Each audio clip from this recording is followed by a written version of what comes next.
Boa tarde, todo mundo. A gente está aqui, então, para começar a sessão 14, que se chama História e Economia Política no Brasil.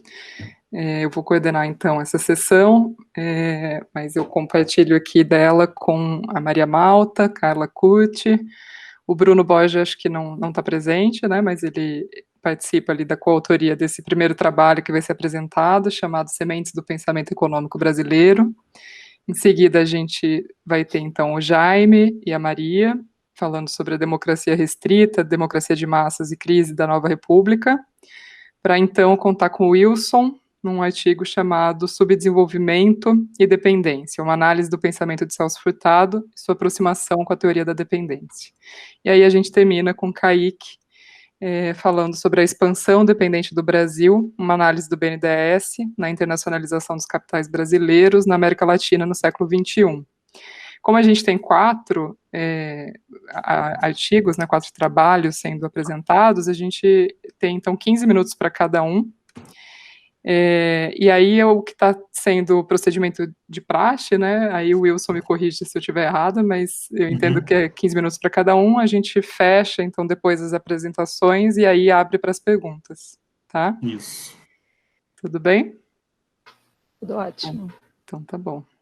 Então, vou passar, então, para vocês, Maria, Carla, e aí o Bruno, não sei se ele entrou, cadê? Entrou? Não. Não, o Bruno não vai poder Bruno estar presente, porque ele está numa outra atividade do coletivo MAR, que ele faz parte na Federal Rural. O Bruno, além do Laboratório de Estudos Marxistas, como a Carla, né? Ele faz parte também do coletivo marxista da Rural e é coautor comigo e com a Carla desse artigo que a gente vai apresentar agora. Então, como tem essa atividade conjunta, a gente se dividiu um pouco. Então, eu vou apresentar, a Carla vai estar comigo durante a apresentação, mas ela também não vai poder ficar na mesa até o final por causa dessa outra atividade que está ocorrendo simultaneamente. Eu vou tentar apresentar aqui, na outra casinha aqui que eu inventei, a apresentação que a gente montou para esse trabalho. E esse trabalho é um trabalho que a gente tem desenvolvido ao longo da nossa pesquisa, do nosso projeto de pesquisa coletivo, que é o projeto de interpretações do Brasil, né? A gente tem desenvolvido já há bastante tempo esse projeto. Foi uma herança, né, muito bendita que o professor Aloysio Teixeira deixou para nós, e a gente tem tido o prazer de dar continuidade a esse trabalho. Então, esse artigo é um artigo que é resultado de um movimento que a gente acabou sendo compelido a fazer depois de uma primeira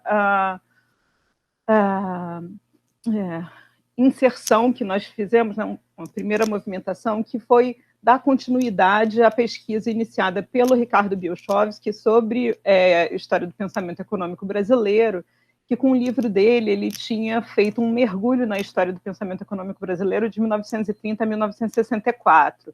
E nós desenvolvemos um trabalho partindo de 64 para chegar no pensamento mais próximo, né, da nossa contemporaneidade. A gente conseguiu avançar até os anos 80, a gente tomou como referência a Constituição ali de 88, né, e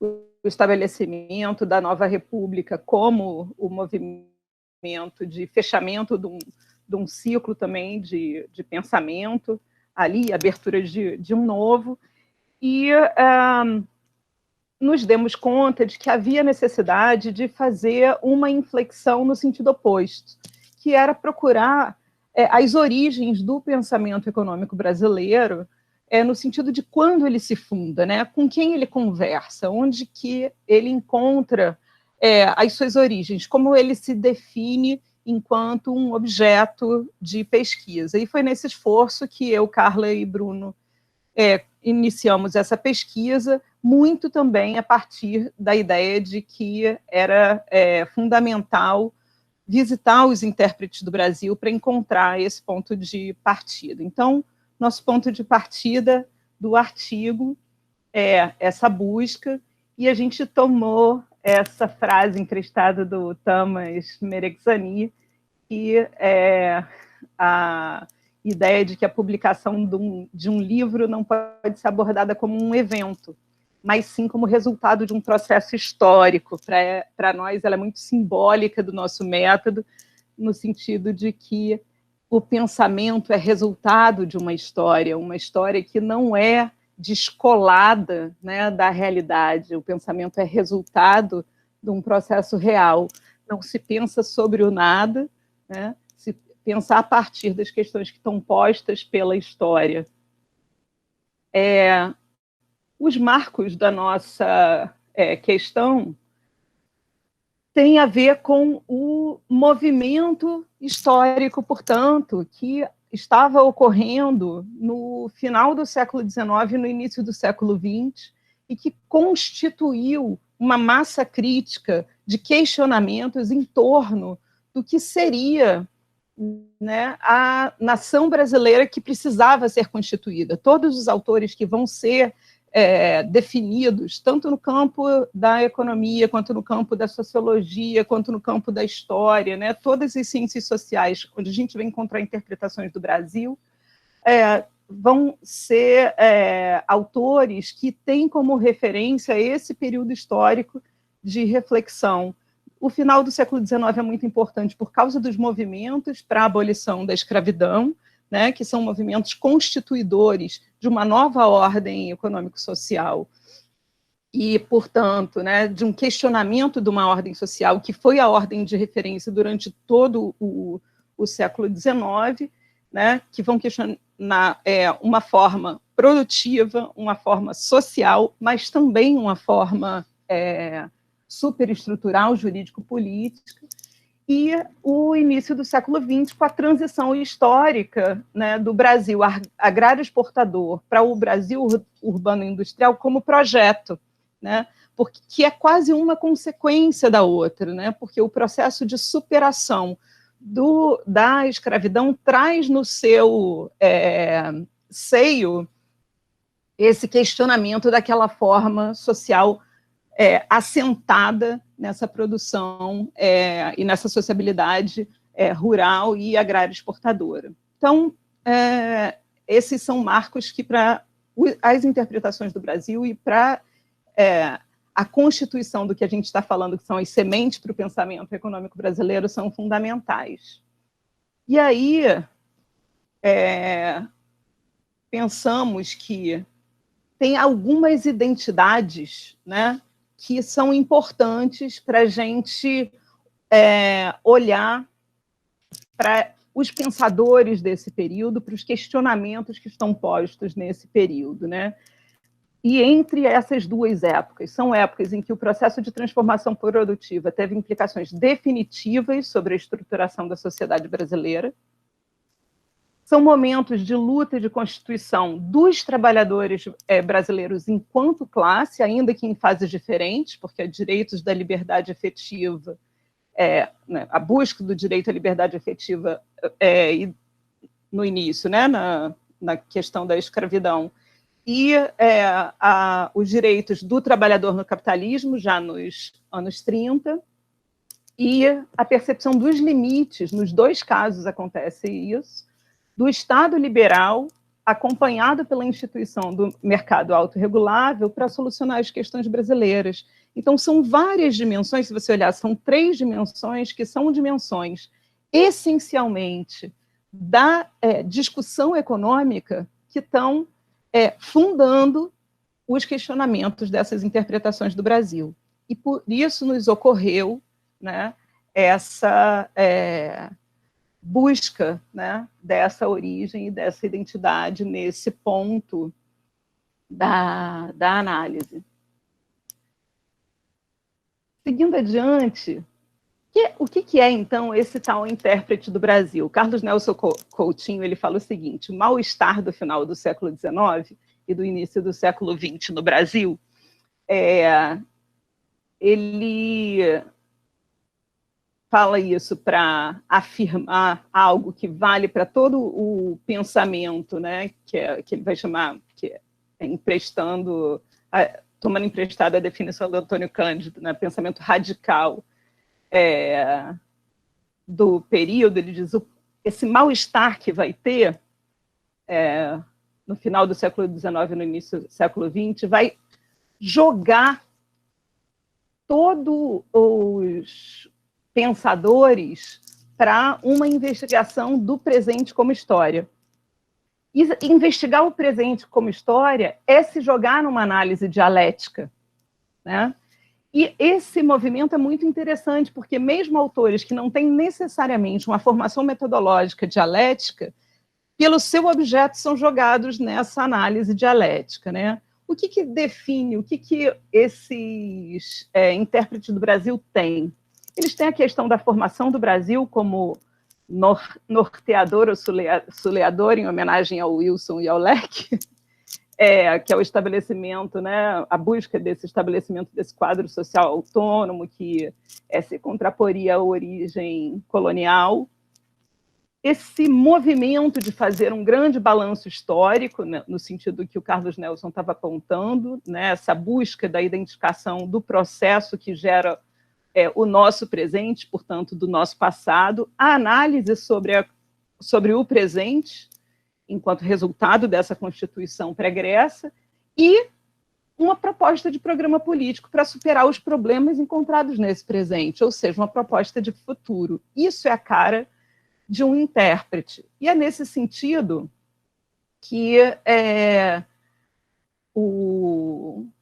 as interpretações do Brasil vão ser constituídas, e as nossas hipóteses, né, minha, da Carla e do Bruno, é que nesse tipo de interpretação, e nesse período especificamente, a gente vai perceber, né, que vai se dar destaque, ainda que de forma diferente, a estrutura produtiva para tentar analisar e compreender o Brasil em sua formação. Ou seja, se coloca a pergunta do economista: se o núcleo da interpretação é a produção e as relações sociais de produção, né, e as suas, portanto, as suas relações estruturais e superestruturais, a gente pode dizer, sem pestanejar, que ali é o momento fundacional da história do pensamento econômico brasileiro, né? Independentemente de haver ou não diploma de economista relacionado com isso. As questões são dos economistas. Aí a gente exemplifica isso com as duas gerações que a gente encontra de pensadores, para representar tanto o primeiro período que a gente mencionou, quanto o segundo período. A gente destacou alguns autores para tomar como exemplo, para não passar muito do tempo que a gente tem aqui, que é um tempinho curto de 15 minutos, vou telegrafar aqui sobre esses autores, que é a primeira geração, que são os abolicionistas e os trabalhadores, né, com todas as contradições que esses autores vão ter. O Joaquim Nabuco, ele fala de um abolicionismo que é monarquista, federalista e liberal, uma composição bastante interessante, mas, se vocês pensarem, ela combina bastante com uma influência, né, inglesa, que é onde ele escreve o livro O Abolicionismo, que é a obra principal de principal radicalidade do Joaquim Nabuco. Ele condena, ele diz que um país que se mantém escravocrata está condenado à decadência, porque toda a riqueza da sociedade vai ser produzida por braços escravizados, e não só a riqueza, a própria sociedade, a sociabilidade também. E uma sociabilidade produzida por escravizados produz simultaneamente brutos, pessoas que escravizam, que são brutos, e brutalizados, pessoas escravizadas que são brutalizadas permanentemente. Isso é uma sociedade que vai estar fadada à decadência. Telegrafando mesmo, né? O Euclides da Cunha já é um republicano, já é um antimonarquista, e ele tem uma perspectiva de uma república muito original, né? Ele é totalmente, ele é o espelho, né? O oposto total, o espelho no sentido de estar ao contrário, né? Do Joaquim Nabuco, porque ele é um republicano original, no sentido de que ele diz, olha, não tem que puxar liberalismo, federalismo, nada disso de fora. O Brasil que se tem a produzir, ele virá do sertanejo, do copismo do litoral não nascerá o Brasil. A segunda geração é a geração dos famosos demiurgos do Brasil, né? Eles vão dar uma centralidade significativa às relações sociais de produção para explicar o Brasil, né? Não vou entrar ali na citação porque a gente está com pouco tempo, então vou direto para os demiurgos. Os demiurgos escolhidos foram escolhidos não por mim, mas pelo Antônio Cândido, que é o Gilberto Freire, o Sérgio Buarque de Holanda e o Caio Prado Júnior, aí os meus colegas Carla e Bruno também concordam com o Antônio Cândido aí nessa escolha. E a semelhança entre eles, o que há de comum entre eles, é identificar essa ideia de que todos eles partem da ideia de que o Brasil ele nasce, né? O Brasil que se tem no período que eles estão escrevendo, ele nasce da colonização portuguesa, né? Que é uma colonização constituidora da nossa sociabilidade, mas destruidora dos povos originários existentes nesse território. Apesar deles terem um entendimento muito diferente do que é essa origem, né? Porque o Gilberto Freire fala de uma ocupação portuguesa nos trópicos, o Sérgio Buarque vai dizer que ela é cordial, mas o Caio Prado já vai chamar ela de exploratória, mas os três concordam que é uma ocupação portuguesa nos trópicos. Eles também têm diferenças, né? O presente para eles, apesar de todos falarem de que há uma crise no presente dos anos 30 que eles estão falando, o Gilberto Freire identifica essa crise numa espécie de reeuropeização, né, que está desconstituindo a nação patriarcal, que ele identifica como sendo o verdadeiro Brasil. O Sérgio Buarque fala desse espaço como um território de desterro do europeu, que encontra aqui um lugar onde ele vai se organizar a partir do personalismo e que precisa se tornar uma democracia, então que precisa romper com as suas raízes. Essa contradição é uma contradição muito pesada para ele. E o Caio Prado fala que tem um desacordo fundamental entre o sistema econômico legado da colônia e a nova necessidade de uma nação livre, politicamente emancipada. O futuro para os três, portanto, vai ser diferente. Para o Gilberto Freire, a saída é voltar ao passado, para o Sérgio Buarque é romper com as raízes e criar uma política democrática, e para o Caio Prado é criar uma nação democrática, sim, para em cima dela fazer uma revolução brasileira. Maria, só te interromper um pouquinho, pedi para você fechar. Vou fechar. E aí a gente chega nas sementes, que é o nosso último movimento. Com essas duas gerações, a gente chega no nosso ponto, que é a ideia de que esses autores formam, né, um conjunto de sementes que conformam o pensamento econômico brasileiro. Aqui tem a lista, acho que a gente pode continuar a discussão, mas o fundamental para nós, eu posso resumir em 30 segundos, que está aqui no finalzinho do artigo, é a lista que aparece também no artigo do Antônio Cândido. Eles vão trazer sempre uma visão sobre a população, sobre a forma como o trabalho é encarado, sobre a maneira como as classes dominantes se organizam, como se organiza o setor externo, né, o imperialismo, como se pensa a produção e a estrutura social. Essas são as questões dos economistas, essas são as questões desses autores, por isso a gente afirma, aqui se funda a história do pensamento econômico brasileiro. Obrigada, desculpa ter passado um pouquinho do tempo. Não, ficou bem dentro. Muito obrigada, Maria. Bom, gente, então a gente combinou, né, de deixar as questões ao final das exposições, então a gente segue com a exposição do Jaime e da Maria, o artigo Democracia Restrita, Democracia de Massas e Crise da Nova República. Beleza. Combinei com a Marília, de eu apresentar, né, porque ela já apresentou esse primeiro, tá? Mas se eu esquecer ou ela quiser complementar, pode me interromper a qualquer momento. Deixa eu marcar aqui o tempo também, para não sair falando demais. É isso, né? Como a Maria colocava, é um trabalho coletivo, né? Os nossos 3 trabalhos, eu, Maria, Carla, Bruno e o Wilson, são frutos de um trabalho coletivo que a gente tem desenvolvido no Laboratório de Estudos Marxistas, tá? Há algum tempo já, e que está para sair em forma de livro, né? E a gente tem feito esse debate das controvérsias, né? Aí tem toda a questão do método que é trabalhado, um método para a história do pensamento econômico brasileiro. Acho que a Maria já pontuou elementos importantes desse método, né? Pensar a partir dos intérpretes do Brasil, tá? E aí eu vou falar do nosso capítulo, que é um artigo também, que tem um objeto restrito, né? Que é o debate da democracia no Brasil, em especial durante o período da Nova República, tá? E aí é isso, colocar a Nova República como um período histórico, né, da história econômica e social brasileira bem específico, né, um período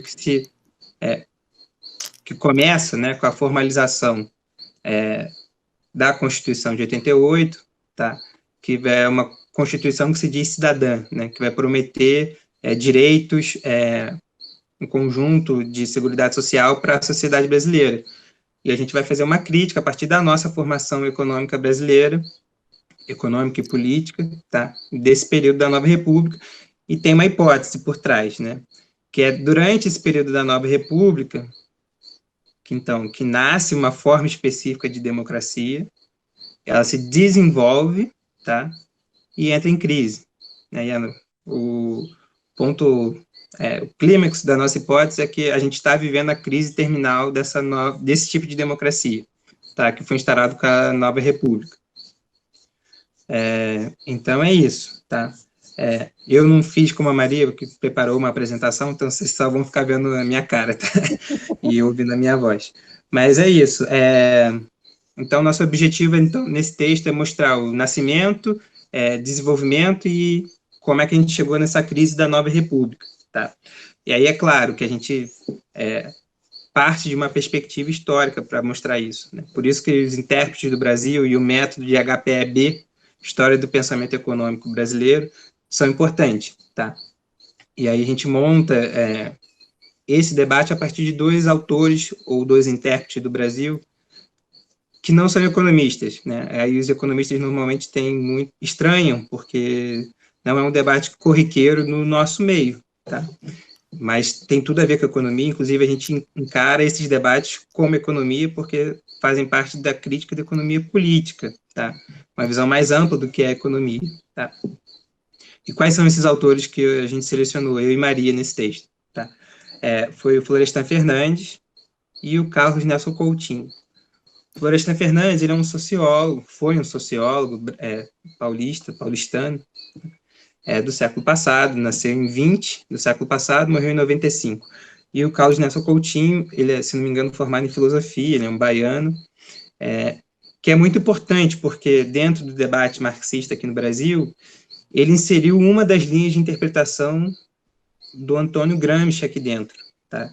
Com muita influência do Enrico Berlinguer, que era um expoente do eurocomunismo, lá na Itália, porque ele foi um período para a Itália, o Carlos Nelson Coutinho, enfim, e lá ele aprimorou a sua leitura de Gramsci e trouxe para o Brasil, tá? Então, um autor importante também para esse debate. Acho que vale comentar o seguinte, tanto o Florestan como o Carlos Nelson Coutinho, em linhas gerais, convergem na interpretação da formação socioeconômica brasileira, tá?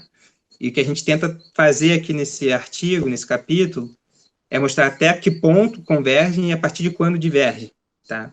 E a gente aponta que eles divergem a partir da interpretação das perspectivas que estavam postas para a democracia brasileira quando acabou a ditadura civil-militar, em 85, formalizada, né, na Constituição de 88.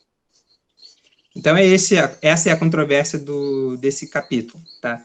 Quais eram as perspectivas para a democracia no fim da ditadura, como é que nasce uma nova forma de democracia e como ela entra em crise. Essa é a controvérsia. A gente usa esses dois autores para fazer o debate. Tá? Bem, é isso. Eu acho que, sem a pretensão de desenvolver todos os elementos do capítulo, eu quero ficar mais com a provocação de fazer quem está assistindo ler o capítulo depois. Tá? Então, vou pontuar, não vou desenvolver tudo. Mas o que eu posso apontar aqui de importante? Né? Enfim, vou entrar, então, no debate de formação socioeconômica, a partir do Florestan, que eu acho que é quem sedimenta o que eles têm em comum. Tá? O Florestan vai dizer, olha, temos aqui, e aí ele trabalhando junto com o Ottaviani, que é um outro sociólogo importante, foi orientando dele, vai falar o seguinte, ó, temos aqui no Brasil uma cultura política autoritária, tá? Cultura política autoritária, que conforma a nossa tradição política, né? Ou seja, antidemocrática, que é marcada por inúmeras tentativas de golpe de Estado, efetivos golpes de Estado, e também pode ser expressa em inúmeras constituições. Tá? E isso é fruto de uma formação específica, né, que é uma formação dependente. Esse é o centro do debate que os dois estão convergindo. Tá? Então, temos uma formação colonial, dependente, que vai resultar numa revolução burguesa, ou seja, num processo de conformação de uma sociedade capitalista aqui dentro, bem específico, tá? Que vai divergir do que foi a Revolução Burguesa, que a gente conhece como os casos clássicos, né? A inglesa, a estadunidense e a francesa. Aqui dentro, na América Latina, no Brasil em especial, a Revolução Burguesa ela sedimentou uma segregação social muito intensa, tá?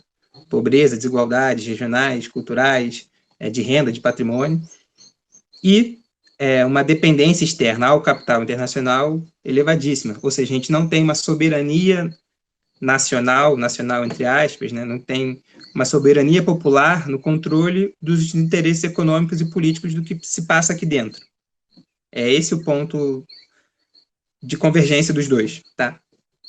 E aí o Florestan, ele é um clássico, né, do estudo da Revolução Burguesa, vai falar que a Revolução Burguesa aqui no Brasil, ela ganha contornos claros a partir do golpe de Vargas, em 30, mas vai se intensificar e cristalizar, consolidar com o golpe de 64, tá?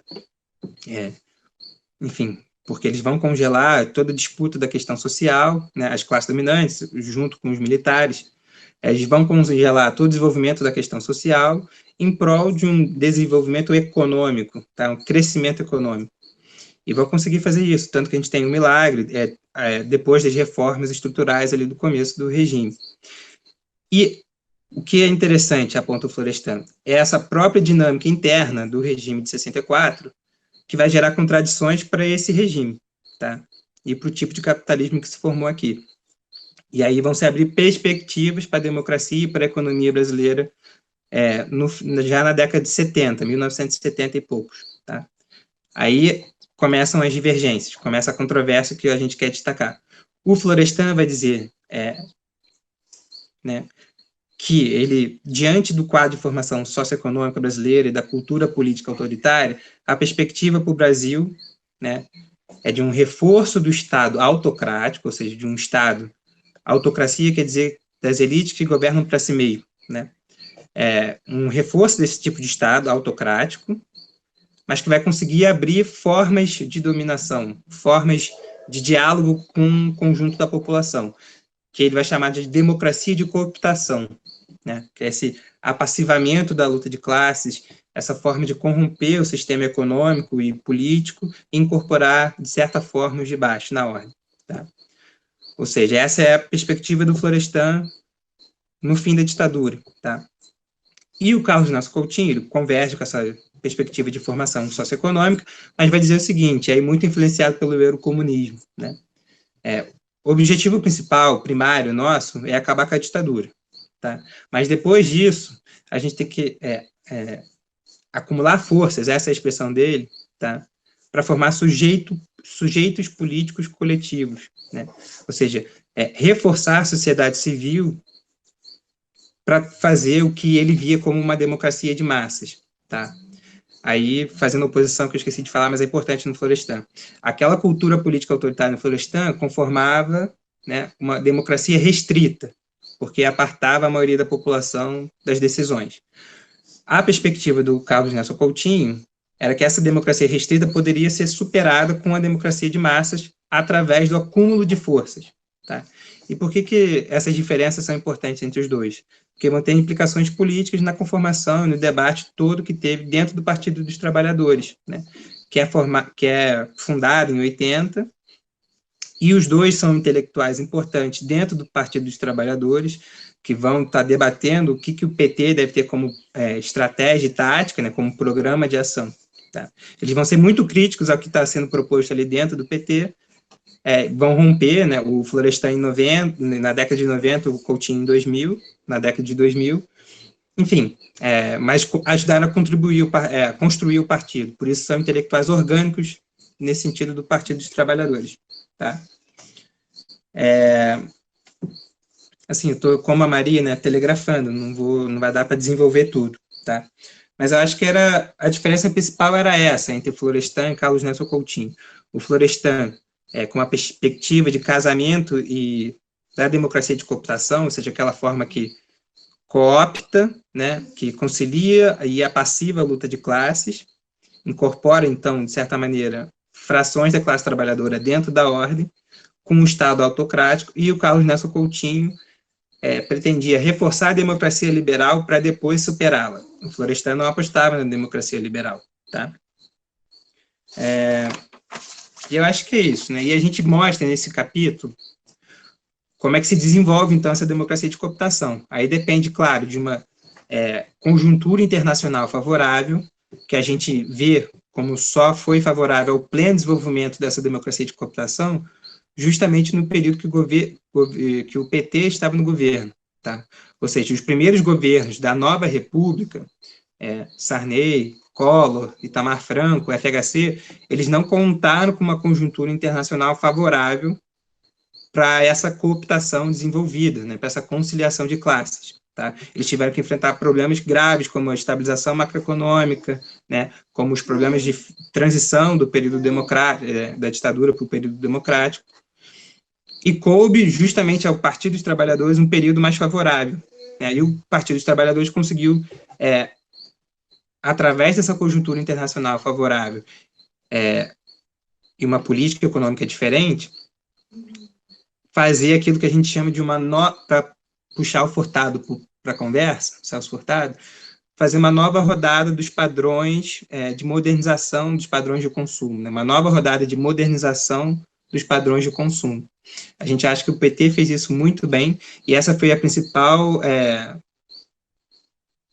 reflexo, sintoma, talvez, dessa cooptação desenvolvida durante o período do PT. Tá? Só que tudo, né, todo nosso objeto é histórico, então nada é eterno, nada é natural, as coisas mudam de acordo com as conjunturas, de acordo com os movimentos da economia, da sociedade, da política, do cenário internacional. E a gente vê que a partir da crise de 2008 tem uma reversão na conjuntura internacional que vai ter reflexo importante na economia brasileira. Tá?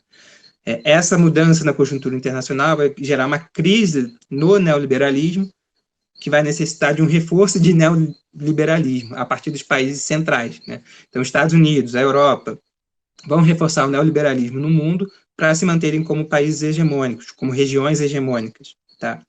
E isso vai ser casado, né, com um aumento, com um reforço do conservadorismo também no mundo inteiro. Todos esses movimentos conservadores que a gente tem visto são reflexos dessa crise econômica, que a gente também vê como um resultado, como um sintoma de uma crise estrutural do capital, né, que é algo um pouco maior do que essa crise começada lá em 2008, que não vai dar tempo de explorar aqui. Tá? Então, era isso. Né? Então, essa nova república que nasce no fim da ditadura, se desenvolve durante o governo do PT, entra em crise por conta dessa crise internacional no neoliberalismo, que vai ter reflexo aqui no Brasil, principalmente a partir de 2013, né? Com as insatisfações sociais, com nível de transporte, moradia, habitação, com a qualidade do emprego, apesar do nível de emprego até estar em bons níveis naquela época, e a nova república entra em crise, as pessoas vão para a rua, e esses movimentos de insatisfação popular também vão ser cooptados, agora pela direita. Tá? Então, é nesse sentido que a nova república, a democracia de cooptação, está em crise terminal, né? Porque efetivamente está rolando, já foi conformado, consolidado um novo golpe de Estado, primeiro com o afastamento da Dilma, depois, né, com a prisão do Lula, e efetivamente consolidado, já bateu meu tempo aqui, vou fechar, e agora consolidado com a eleição do Bolsonaro, né, e toda essa intensificação das agendas neoliberais, muito intensificadas a partir do governo do Temer. Tá? Então, a gente encara isso, essa crise política e econômica, social, como uma crise da nova república, uma crise terminal. Ela ainda existe, a nova república, mas a gente entende que ela está nos seus últimos respiros. Tá? Acho que, em linhas gerais, era isso, não vou me alongar muito, a gente pode discutir mais no debate. Era isso, pessoal. Perfeito, Jaime. Obrigada. Bom, então a gente vai seguir com o Wilson, com o artigo Subdesenvolvimento e Dependência, uma análise do pensamento de Celso Furtado e sua aproximação com a teoria da dependência. Lembrando que a gente deixa, então, as questões que vocês tiverem para o final, e aí, se vocês já puderem escrever essas questões no chat, seria o ideal. Tá bom? Obrigada. Tá ok. Obrigado, Marília. Eu vou compartilhar os slides. Eu tirei parte do texto e tudo ficou um pouco longo, mas eu vou fazer uma coisa mais à fala e uma vez ou outra eu posso recorrer aos slides, só para mais ou menos ilustrar um pouco. Vou aqui marcar o tempo. Vamos lá, compartilhar.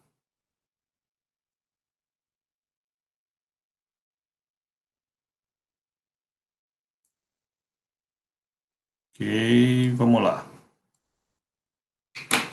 Bem, então vamos lá. Sobre desenvolvimento e dependência, uma análise do pensamento de Celso Furtado, sua aproximação à teoria da dependência. Os objetivos desse trabalho, que está dentro de um esforço coletivo, né, nós do Lema, para trabalhar os intérpretes do Brasil. A questão que me coloquei é tentar entender como se dá essa aproximação, né?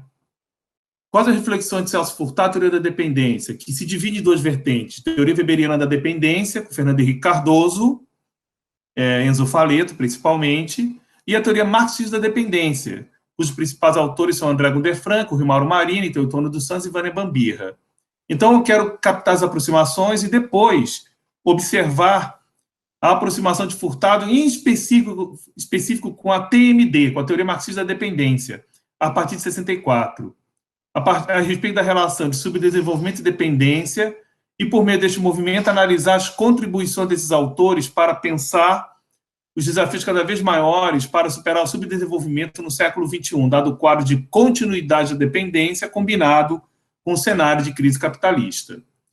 Eu tenho a hipótese de que temos encontros da sua leitura, a leitura de Furtado, com a teoria da dependência, principalmente a TMD, especialmente a partir de 70, Furtado observando que há a continuação da industrialização na América Latina, mas não há a superação do subdesenvolvimento, e a situação de dependência continua. Muito bem. Mantendo, então, revelando as conexões fundamentais de subdesenvolvimento e dependência, conforme o artigo que ele escreve, capítulo do livro O Mito do Desenvolvimento Econômico, de 74. Nos baseamos no materialismo histórico dialético, de Karl Marx, e teoria da linguagem política, de John Pocock, entendendo como é que determinadas palavras se incorporam no debate a partir de análises da teoria da dependência, análise do Furtado, como é que isso se incorpora, como é que um incorpora do outro essa reflexão. Observando-se também, né, a partir de Marx, o quadro das forças produtivas, das relações de produção colocadas. Bem, vamos lá. Transformação do pensamento de Celso Furtado após o golpe de 64. A partir de 64, com o golpe, Furtado adota de maneira crescente o caminho da interdisciplinaridade.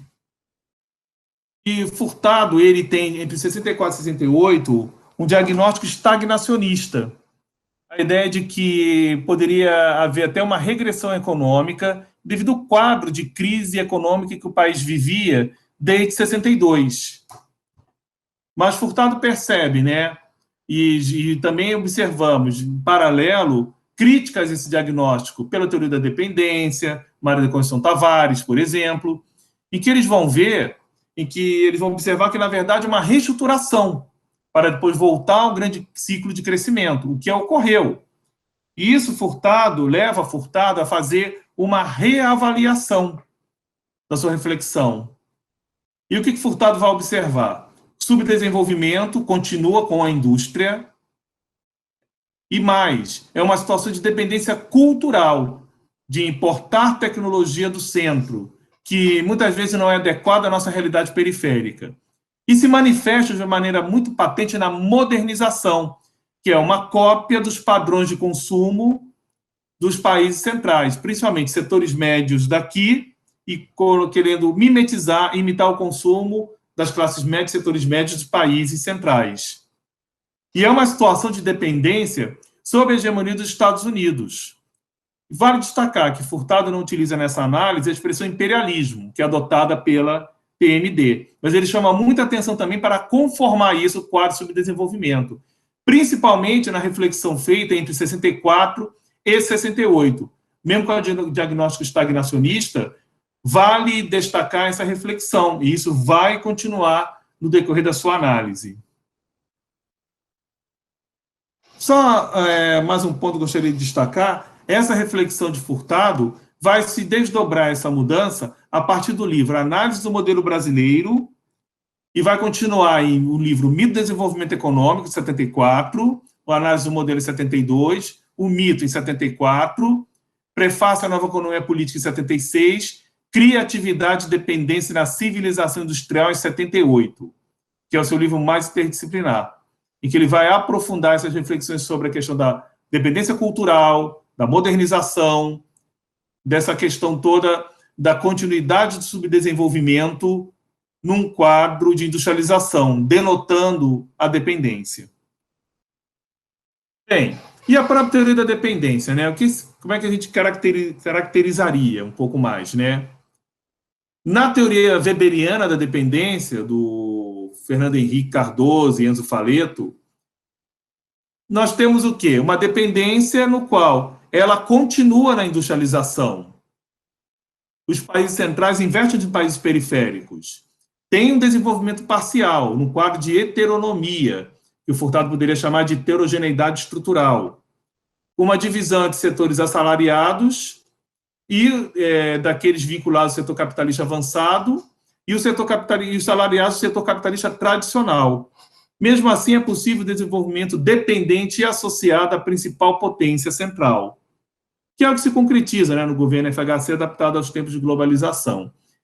Na teoria marxista da dependência, nós vemos uma situação na qual os países periféricos, no caso, os países da América Latina, mesmo que cheguem a se industrializar, como ocorreu a partir da década de 30 e com mais intensidade a partir da década de 50, continuam a ser dependentes do centro capitalista. E mais, a situação de estagnação vivida pelos países da América Latina na década de 60, 62 e 67 no Brasil em especial, nada mais se constituiu do que uma reorganização das forças produtivas no capitalismo dependente, permitindo que tal situação perdurasse e até se agravasse, como pode ser visto no exemplo do milagre econômico brasileiro. A acumulação de capital se caracteriza pela superexploração do trabalho. Os países dependentes industrializados podem ser subimperialistas aqui em suas regiões. E como seriam as convergências entre essas duas vertentes da teoria da dependência? Critico a tese da estagnação, a dependência não é superada pela industrialização, presença cada vez mais forte de empresas transnacionais nesse processo. Ou seja, é uma burguesia que, podemos dizer, que não é nacional, uma burguesia interna, porque o controle se dá principalmente uma burguesia interna dependente dos ditames do capital dos países centrais. E as divergências? Na teoria weberiana, nós vamos ter um quadro em que a dependência vai continuar nesse processo, mas há uma possibilidade de se desenvolver, associando as economias latino-americanas periféricas a economias centrais, caracterizando o desenvolvimento dependente e associado. E na TMD não é possível superar nessa situação de países industrializados e que a dependência continua, porque nós temos superexploração da força de trabalho, uma tecnologia adotada do centro e que não respondem às nossas demandas de países periféricos. E além do mais, leva-se um fato em que temos produção de excedente que necessita ser levada a outros países da nossa região, porque o nosso mercado não dá conta desse processo, porque é uma segmentação muito grande, uma concentração muito grande. Então, nós temos um caso do subimperialismo nesse processo. Nós temos, na verdade, uma manutenção do quadro de subdesenvolvimento e dependência, com a continuação da superexploração dos trabalhadores, do subemprego, da marginalidade e da exclusão social. E onde é que Furtado se aproxima, né? Nesse processo Furtado se aproxima principalmente com a TMD. Industrialização periférica não supera o subdesenvolvimento, muito pelo contrário, colabora para a sua manutenção. A industrialização periférica produz bens suntuários que antes eram importados e adota métodos produtivos com alta densidade de capital, criando condições para que os salários reais se mantenham próximos ao nível de subsistência. É o aumento da taxa de exploração, esse ponto que o Furtado trabalha, indo numa reflexão próxima de Marini sobre a superexploração da força de trabalho, principalmente quando Furtado afirma que ocorre um duplo processo de concentração de renda em benefício dos países centrais e dentro de cada país periférico em benefício da minoria que reproduz o estilo de vida do centro, a modernização. E a modernização determina o nosso tipo de industrialização, com padrões tecnológicos do centro, que é importante destacar. Então, Furtado concorda com a tese da dependência num quadro de industrialização, mas ele vai trilhar um caminho próprio ao chamar a atenção para a chamada dependência cultural, indo além da dependência econômica, tal como a teoria da dependência, ambas as vertentes colocam. Outro ponto. Furtado concorda com a TMD ao defender a impossibilidade de superar o subdesenvolvimento dentro de um quadro de dependência, ao contrário da teoria weberiana da dependência, que defende a possibilidade de superação do subdesenvolvimento através do desenvolvimento dependente e associado. E a América Latina possui uma relação de dependência e submissão em relação aos Estados Unidos, denotando a sua hegemonia para com essa região. Como já falei anteriormente, Furtado não utiliza a expressão imperialismo, adotada pela TMD, mas sua reflexão é bem próxima dessa vertente. Por último ponto, faltam uns 4 minutos aqui de olho, né? Subdesenvolvimento e dependência diante da globalização, desdobramento da reflexão de Furtado e da teoria da dependência. Teoria weberiana da dependência é uma atualização que ocorre.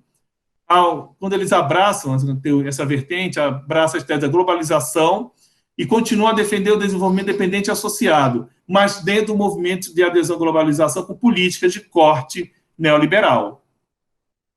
Nesse processo, a gente destaca para o Fernando Henrique, né, e na sua ação como presidente, e a reflexão de Manuel Castells, que é uma convergência, né, uma aproximação dessas reflexões. Mas propostas colocadas permanecem como resultado, né, subdesenvolvimento e a dependência, e uma diminuição cada vez maior da margem de manobra dos países periféricos. A TMD se destaca na atualização uma nova divisão internacional do trabalho, agravamento da condição dependente dos países periféricos e uma aproximação cada vez maior com a economia política do sistema mundo. Então, Celso Furtado vai desdobrar nas suas reflexões nos anos 80 a questão da dívida externa, a questão da continuação dessa dependência e vai colocar os riscos da adesão ao neoliberalismo, com o Brasil a construção interrompida. E no Capitalismo Global, de 98, Furtado analisa os efeitos da globalização nos países periféricos, em especial no Brasil, os quais levam ao aumento da dependência, continuando a situação de subdesenvolvimento e propõe alternativas para o enfrentamento dessa situação, através de uma integração periférica.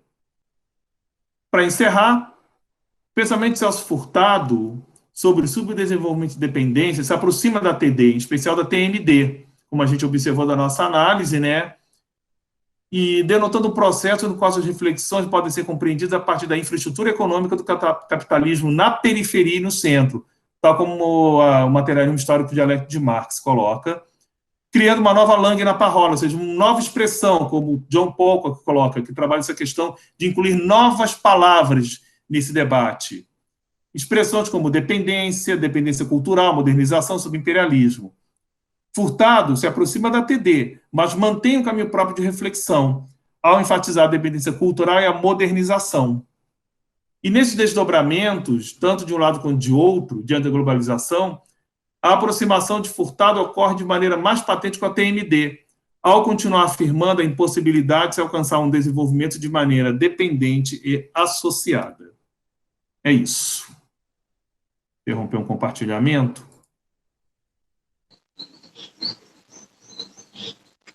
Valeu, Wilson. A Marília me mandou mensagem. Ah, ela voltou agora. Ela tinha caído. Tá. Gente, caí, desculpa, acabei de conseguir voltar aqui, travou tudo. Ah, não, tudo bem. Ainda falta um minuto, mas eu já encerrei a exposição. Tá. Bom, como travou tudo aqui meu computador, eu tô abrindo tudo de novo aqui. Tá bom. Bom, perdi o finalzinho da sua apresentação, Wilson. Mas acho que a gente segue, então, com o Kaique, certo? Kaique tá por aqui? Oi, Tá aí. Vou botar para projetar aqui a minha apresentação, só um segundo. Tá bom. Bom, gente, boa tarde. Eu vim aqui apresentar alguns recortes da minha monografia, né, que trata da expansão dependente do Brasil, uma análise do BNDES na internacionalização dos capitais brasileiros na América Latina no século XXI. Fui orientado pelo Daniel Barreiros, né, e, enfim, vou trazer aqui alguns dos recortes principais, as principais conclusões aqui nessa exposição. Bom, ela está dividida em introdução e temática, hipótese, o primeiro, segundo, terceiro capítulo da minha monografia e algumas das considerações finais. Bom, aqui só introduzindo um pouco, o que a gente pode verificar é que a partir dos anos 2000, o Brasil ele aumenta o seu volume de comércio exterior, cresce o fluxo de investimentos não só com a América Latina, mas com o mundo. O Brasil passa a ser um grande receptor de investimentos dos países do centro, de países da periferia central, né, europeia, por exemplo.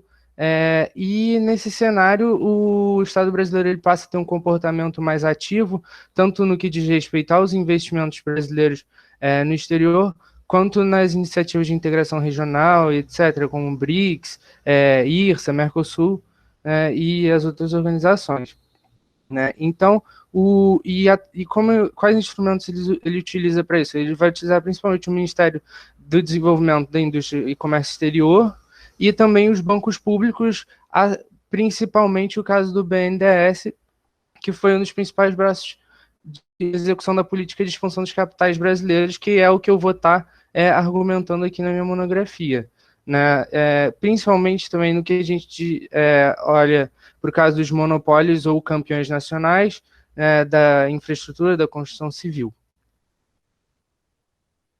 Tá? Então, tendo isso em vista, a minha hipótese era, pensando o Brasil nos marcos do capital imperialismo e do subimperialismo, né, dois eixos teóricos marxistas, né, um da teoria marxista da dependência e outro da Virginia Fontes, né, que é uma autora mais contemporânea, que pensa o imperialismo, as relações de dependência no mundo contemporâneo, sobretudo pós-Guerra Fria, né, e aí pensar como que o Brasil se comporta, né, face a esse cenário de expansão dos investimentos diretos e papel mais ativo do Estado, principalmente do caso do BNDES, como financiador desses grandes monopólios nacionais. Bom, aqui tecendo algumas considerações iniciais sobre imperialismo, né, eu resgatei 3 autores, né, que são aí três das principais referências sobre imperialismo. O primeiro é o caso do Hilferd, né, que vai falar da homogeneização, né, da unificação do capital bancário, industrial e comercial com a preponderância do capital bancário, gerando o capital financeiro, né? Ele foi uma das primeiras pessoas a trazer essa conceituação de capital financeiro. Bom, e daí ele discute a ideia de espaços econômicos, né? Que ele vai pensar a geografia econômica, de certa forma, né? Que o capitalismo, devido à sua tendência de queda da taxa de lucro, ele vai buscar se expandir, e isso também ocorre territorialmente, né? Então, a forma que os grandes monopólios nacionais vão buscar se expandir são por meio de expansões do seu território econômico, mas se blindando da concorrência de outros territórios ou de outras economias, né? Dessa forma garantindo o espaço dos monopólios e, portanto, garantindo que a taxa de lucro venha a aumentar, se preserve numa taxa maior, né? Numa taxa mais elevada. Né? Já o Bukharin ele vai tratar da dinâmica de concentração e centralização do capital, né? Que vai argumentar também que a concorrência interna ela diminui e leva o capital monopolista a buscar territórios externos, né? E que isso gradualmente passa a formar os grandes trustes nacionais, que a gente também pode ler como monopólios e tal. Não tem uma particularidade ou uma exclusividade muito grande dos termos, né?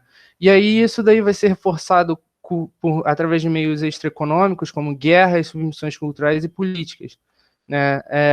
O Lenin, o que ele vai fazer, na verdade, do meu ponto de vista, é um grande esforço de sistematização da teoria do imperialismo, né, que ele pega as discussões acerca do capital financeiro, do capital monopolista, né, e argumenta que ele vai surgir, né, que o imperialismo vai surgir justamente do desenvolvimento desigual do sistema capitalista, né, e vai desdobrar aí na dominação de certos territórios econômicos, né, de certas economias periféricas.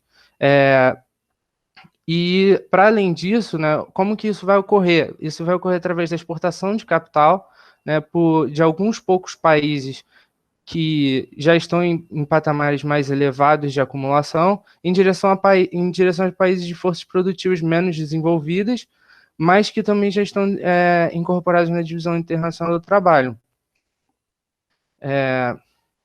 Então, e também um aspecto que ele vai ressaltar é que, às vezes, o que pode acontecer é que, devido a essa exportação de capital, as economias centrais elas vão passar por um breve período de estagnação, mas que isso vai estruturalmente beneficiar elas, ao passo que elas vão ser proprietárias de fragmentos da produção de outros países, né, se apropriando do valor dessas nações, né, dessas economias periféricas, né.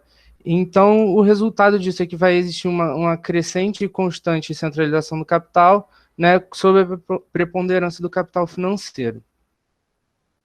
Agora aqui, abordando os meus principais eixos teóricos, né, e começando pelo Capital e Imperialismo, da Virginia Fontes, ela define de forma simples, dizendo que é um novo patamar histórico capitalista que evoluiu do imperialismo e que carregou muitas de suas características, né? Então, uma das características que surge desse imperialismo é o capital se expande de forma consorciada, vai haver uma crescente associação entre diferentes burguesias que vão se tornar interdependentes entre si, né? E, para além disso, vão surgir organizações internacionais que permitem que o processo de acumulação continue acontecendo ou até se expanda, né?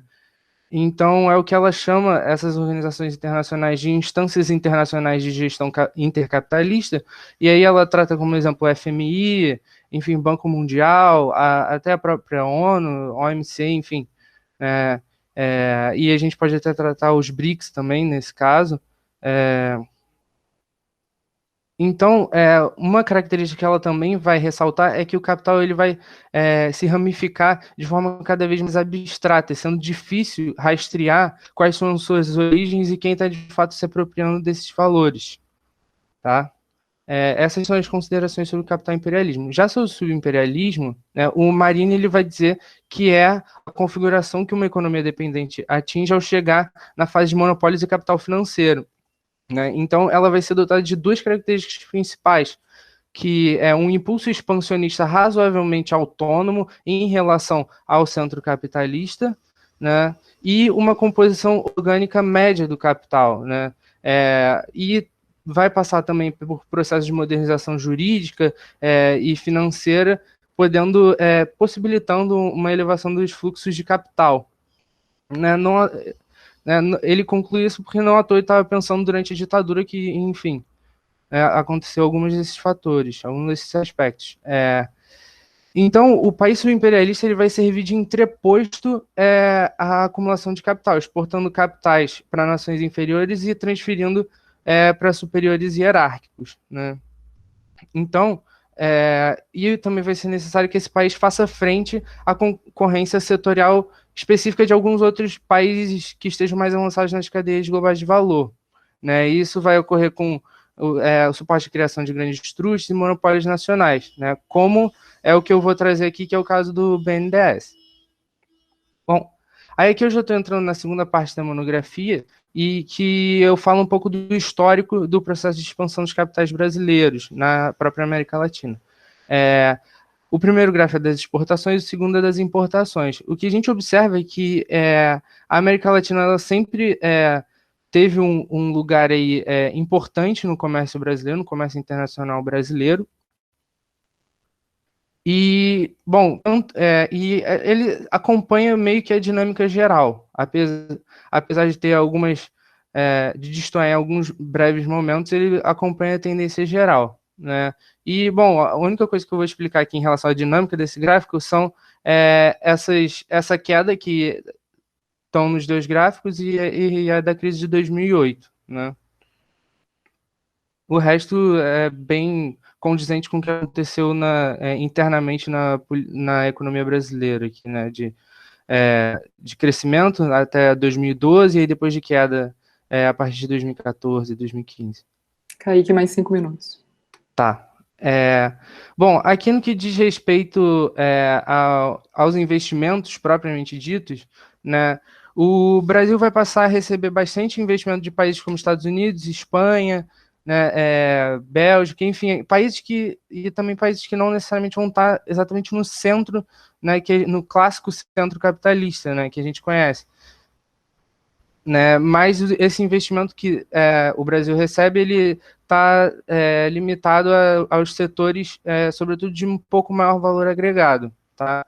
E já no que diz respeito aos investimentos brasileiros da América Latina, aqui falando da participação de capital, o Brasil investiu bastante em setores de menor valor agregado, né? E outra coisa que eu queria ressaltar aqui é que a presença de paraísos fiscais que eu botei aqui nesse gráfico da direita acaba distorcendo um pouco a análise, principalmente aqui nos anos mais recentes, a partir de 2011, 2012. Tá? Bom, aqui agora passando rapidamente de alguns aspectos da integração regional na América Latina. Bom, o Mercosul, né, a participação brasileira no Mercosul a partir de 2000, ela é crescente, ela é cada vez mais ativa, né, o volume de comércio cresce bastante, né, o Brasil acumula superávites sistemáticos, né, entre 2004 e 2017, né, e a partir do governo Temer o bloco começa a passar por um esvaziamento, principalmente por questões relacionadas à Venezuela, que estava sendo candidata para entrar no bloco. Agora, falando da Casa Ionasul, bom, a Casa ela surge como um fórum de mediação política, né, e o Brasil atua diretamente resolvendo conflitos como a Petrobras na Bolívia e nos confrontos entre Colômbia e Equador em 2008, né, além de cooperações com o governo de Cuba. Né. E aí, em relação ao Unasul, ela vai incorporar a IRSA, né, que é a Iniciativa de Integração Infraestrutural, né, por meio da COSIPLAN, né, e que aí vai ser o principal terreno de atuação do BNDES. Bom, aqui o CELAC e o ProSul, eu botei eles juntos porque aqui, no último governo Bolsonaro aqui, ele vai sair da CELAC, né, advogando que é uma iniciativa que é conivente com ditaduras, como no caso cubano e venezuelano, e a criação também do ProSul, né, que foi uma iniciativa aí do início do mandato Bolsonaro, mas que não progrediu, enfim, e não tem muitos objetivos claros, né, propriamente ditos. Agora falando aqui do terceiro capítulo, né, mas do meu estudo específico do BNDES, da IRSA, enfim, né, a IRSA vai ser a Iniciativa para a Integração da Infraestrutura Sul-Americana, né, ela foi capitaneada e gerenciada pelo Banco Interamericano de Desenvolvimento, o BID, foi criado no início dos anos 2000. O primeiro mandato Lula ele vai ser um importante expoente dessa integração regional, e o BNDES vai ser utilizado como um instrumento estatal de financiamento de muitos desses projetos, né? E aí, a partir de 2011, a ISA vai se tornar parte da COSIPLAN, que a princípio é ampliada, mas que a gente vai ver que a partir de 2015 passa a ter importância, perde importância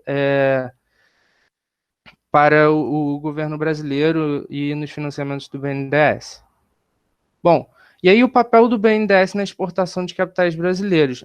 2 decretos alteram o estatuto interno do BNDES, o primeiro de 2002 e o segundo de 2007. O de 2002 vai permitir que o BNDES financie atividades de exportação, e os de 2007 ele vai ampliar e vai permitir quase qualquer investimento que seja internacional, mas que beneficie o desenvolvimento econômico e social do Brasil, né? O BNDES, em termos comparativos, ele possui tamanho semelhante ao KfW, que é o banco alemão, e se a gente comparar ele com o CAF ou com o Bandes da Venezuela, o BNDES também tem um tamanho muito maior. E aí aqui nesse gráfico são os desembolsos do BNDES na linha de pós-embarque de serviços, que foi o produto financeiro utilizado para financiar a construção de obras de infraestrutura na IRSA, né, e ela passa por um crescimento muito grande, sobretudo depois da alteração do Estatuto, em 2007. Né, as principais beneficiárias vão ser Odebrecht, que é a maior beneficiária de forma esmagadora, recebe aí mais de 4 bilhões, quase 5, Andrade Gutierrez, OAS, e que responde a 85% dos desembolsos desse produto. Né? Em 2005, outros serviços financeiros também vão ser direcionados para a exportação de capitais, como é o caso do FINEM, das operações de emissão de debêntures que o BNDES atua como banco estruturador, de títulos de dívida externa, né? E aí é por causa disso que muitas das empresas como JBS, Vale, Gerdau e Votorantim vão se tornar grandes empresas ou as maiores empresas de seus respectivos setores no mundo, tá? E, bom, só 2 destaques temporais históricos, né? O BNDES foi um importante mecanismo de política anticíclica na crise de 2008, e a partir de 2016, o marco da diminuição da redução dos seus desembolsos a instituição da TLP em detrimento da TJLP, que muda o cálculo da taxa de juros do BNDES. Bom, agora para meu último slide, tá? Minhas considerações finais. O que a gente observa, assim, quando a gente analisa a figura como um todo, né, no caso da economia brasileira, é que persistem alguns dos entraves estruturais que reafirmam a característica da dependência, né, e que reforça o fato de que a dependência não pode ser superada nos marcos capitalistas, aí como autores também mais modernos vão argumentar, como o caso do Carcanholo. Bom, as economias latino-americanas ainda têm uma característica de exportadoras de bens primários, com pouca ou nenhuma integração de valor nas cadeias, né? E o Brasil ele é, de certa forma, uma representação desse caso, porque ele, sobretudo, exporta bens intermediários, tá? Mas possui um perfil mais equilibrado, né? E muito do seu ciclo expansivo vai ser justificado pela expansão da demanda de commodities, né, mas esse ciclo de expansão de capital também vai ser caracterizado por um processo de centralização e concentração muito amparado pelo Estado brasileiro, como eu quis deixar evidente aqui com o estudo do BNDES, né, que foi um dos principais instrumentos desse processo. Né. Para além disso, a problemática das maquilas ainda se torna, ainda é uma questão muito grave na análise, né, como é o caso dos paraísos fiscais e da exacerbada ramificação do capital, né, da dificuldade de se rastrear a propriedade desse capital. Bom, de qualquer forma, o BNDES ele atua de forma ativa como um suporte estatal para a expansão de capitais brasileiros em determinados setores, né, para determinadas empresas, né, que, sobretudo, são as grandes empresas nacionais que se tornaram líderes globais em seus respectivos departamentos e setores, né, e que responde, dada todas essas particularidades, com um processo de avanço, de expansão da apropriação de valor da economia brasileira de algumas economias da América Latina. Então, gente, muito obrigado aí pelo tempo. Eu acabei acelerando um pouco para dar tempo e, enfim, é isso. Muito obrigado. Depois eu boto o link no chat para quem quiser ter acesso à minha monografia. É isso. Muito obrigado. Obrigada, Kaique. Foi muito ligeira a extrapolação do tempo. Estamos tranquilos. Tá, é que eu fui cortando para dar certinho. Deu Obrigado. certinho. Bom, pessoal, então agora a gente abre para as questões. Vou deixá-los à vontade. Eu fico meio incomodada quando alguém está moderando uma sessão e já se aproveita e começa a destilar um monte de pergunta, né? Então, vou dar essa abertura a vocês e aí, ao final, eu faço algumas considerações. A gente tem aqui bastante gente nessa sessão, né? Não sei se alguém quer ocupar esse espaço. Matheus, pode ficar à vontade, acho que a gente tem só o Matheus inscrito por enquanto. Eu posso ir depois do Matheus, tá? Jaime depois? Tá. Nossa, deu problemático aí, gente bonita. Minha pergunta vai para Maria. Maria, a ciência econômica, ela vive hoje uma situação muito triste, eu diria, porque tem um consenso neopositivista muito forte na ciência hoje, que assim coloca o pensamento num lugar quase inexistente, né? Parece que não só o método, como a própria visão de epistemologia foi substituída pela técnica, pelo instrumentalismo em alguma medida. Isso, assim, é muito estranho, porque a ciência econômica foi a única ciência social que não confluiu para um outro lugar pós, assim, críticas duras dos pós-modernos em relação à ciência positivista. E você tem um objeto complexo em mãos, que é o Brasil, né? E você vai trabalhar esse objeto complexo, sendo uma economista, reivindicando a história do pensamento como método. Numa situação como essa, você reivindicar o pensamento já é um ato de muita coragem, eu diria, sabe?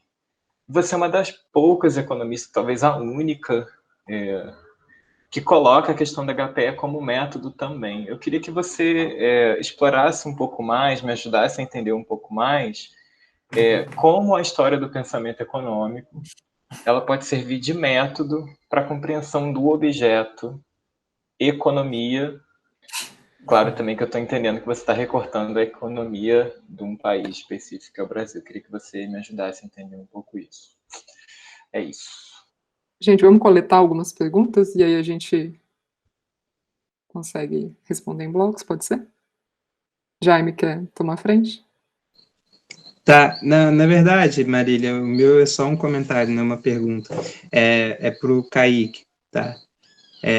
Muito bacana teu trabalho, tá? E, se eu não me engano, assisti já a apresentação sua na SIAC, alguns anos atrás eu era doutorando, e, enfim, muito bacana, e eu achei até que o Matheus fosse comentar alguma coisa, mas eu comento por ele.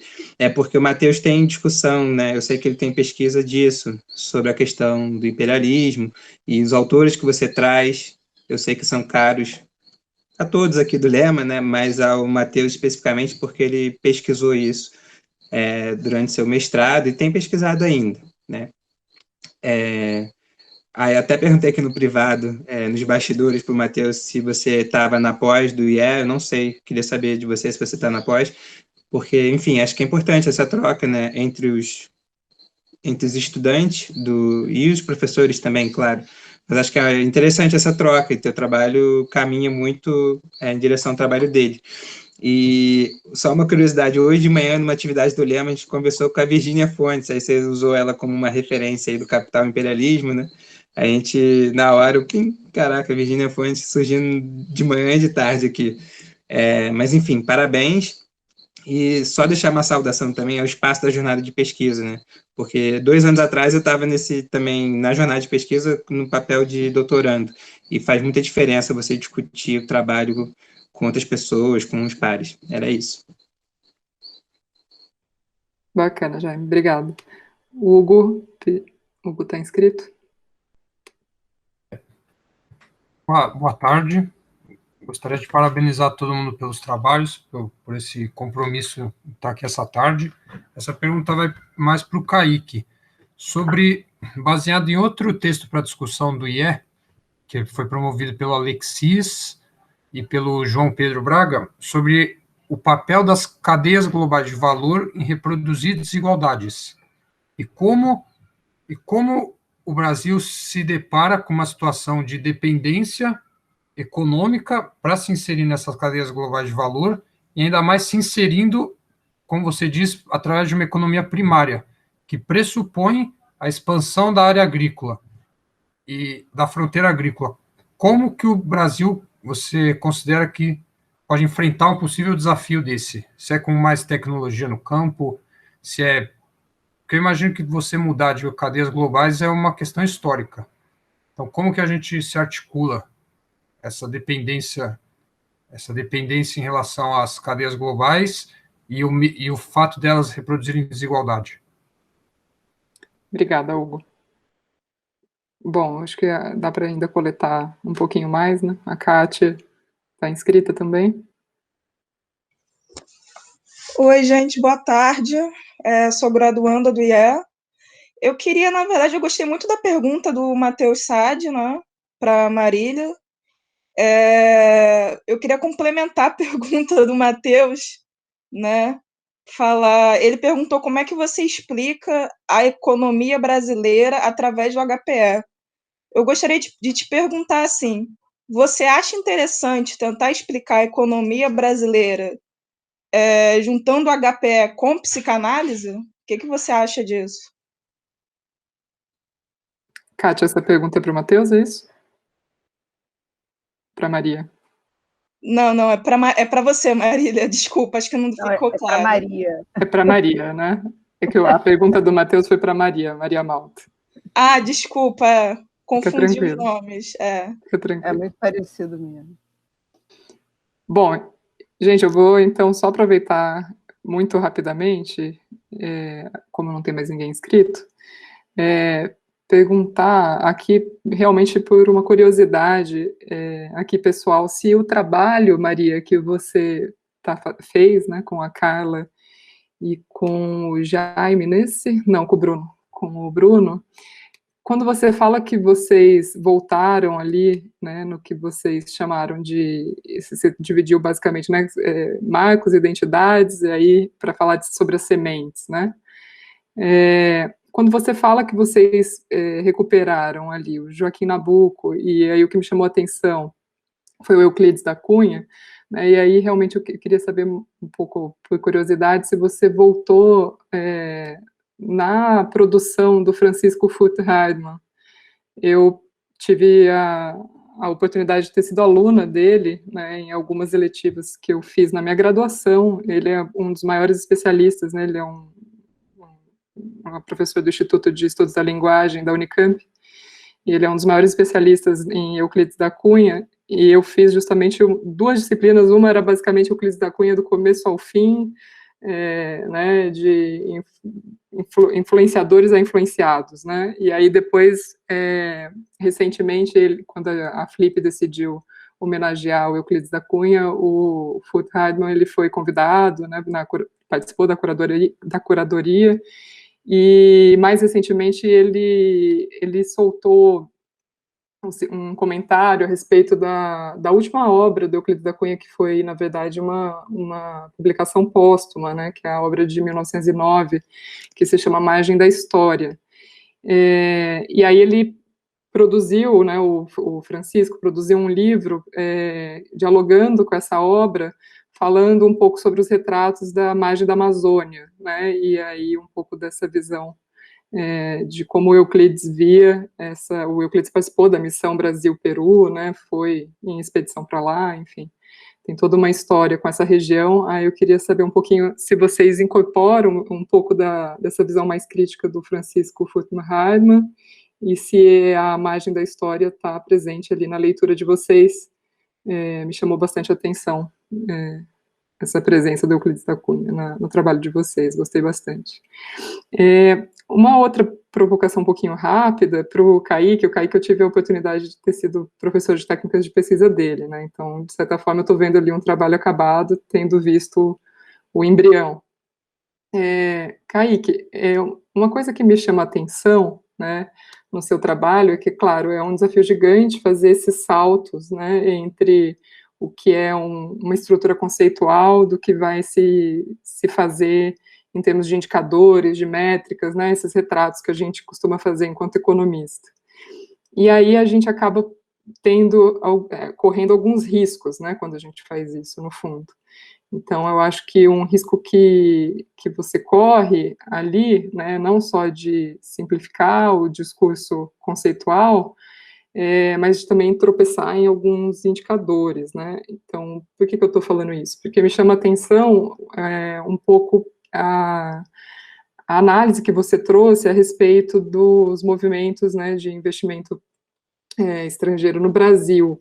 Né, se a gente pegar o ano de 2011, é um ano que você tem uma mudança, né, tem um aumento do IOF para entrada de capital de curto prazo. Então, o que acaba acontecendo? Você tem um boom de DE, né, a partir de 2011, só que é um aumento de DE que é maquiado, porque, no fundo, aquilo ali é intercompany para aplicação financeira, não é ideia efetivo, né, não é nem para aquisição. Então, acaba tendo um probleminha ali, né, porque, percebe, é um escorregão que a gente pode acabar cometendo. Então, eu não sei, assim, eu queria te provocar um pouco para pensar isso aqui com a gente, né, como fazer essas passagens entre esses retratos e as complicações que vêm com os indicadores e as estruturas conceituais. E aí eu acho que eu vou um pouco na linha, assim, tentando ali te ajudar com um pouco da pergunta do Hugo, e aí pensando aqui coletivamente com vocês, né, o Hugo faz uma provocação para o Kaique, né, a respeito da inserção do Brasil nas cadeias.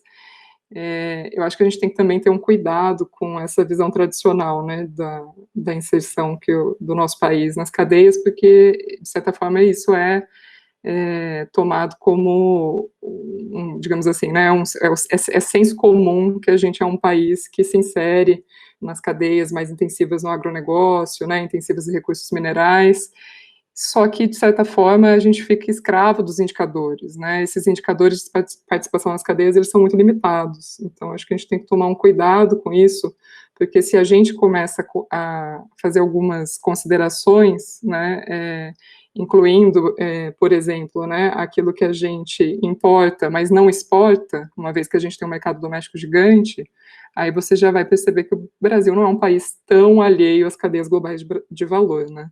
E para além de todas as questões do âmbito regional, que eu acho que é uma discussão muito, muito importante de se ter, né, afinal de contas, se a gente pegar na letra ali, né, esse termo cadeias globais de valor, ele é talvez uma das buzzwords, né, que a gente acaba falando tanto que perdeu o sentido, né, porque no fundo não é cadeia, no fundo não é global e no fundo não é valor, então sobrou o quê, né, sobrou nada. Mas, enfim, fica aqui uma provocação para a gente pensar junto aqui, e aí eu passo para vocês. Vou seguir um pouquinho a ordem, então, das apresentações, pode ser? Então, tá bom.